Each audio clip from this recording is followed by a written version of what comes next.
পুরুষ মানুষের আসলে একমাত্র পরিচয় আসলে কোনো কিছুই না, তোমার আত্মীয় স্বজন যা আছে কোনো কিছুই না। পুরুষ মানুষের একমাত্র পরিচয় হচ্ছে টাকা। তোমার পকেট ভরা টাকা থাকবে, তোমার বাবা মা, তোমার বউ, সন্তান, তোমার 14 গোষ্ঠী তোমাকে ভালোবাসবে, ঠিক আছে?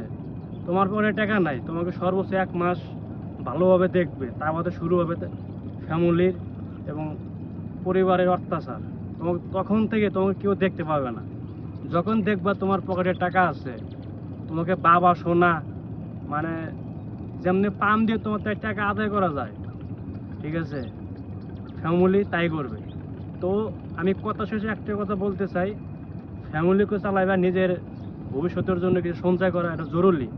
কারণ আজকে ফ্যামিলি তোমার কাছে আছে, সাপোর্ট দিবে না, কিন্তু তোমার থেকে টাকা নেবে।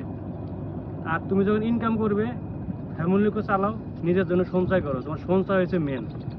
তো আমার ভিডিওটা যদি ভালো লাগে আমার পেজটা ফলো করে দিবেন আর ভিডিওটা শেয়ার করে দেওয়ার জন্য অনুরোধ জানাচ্ছি।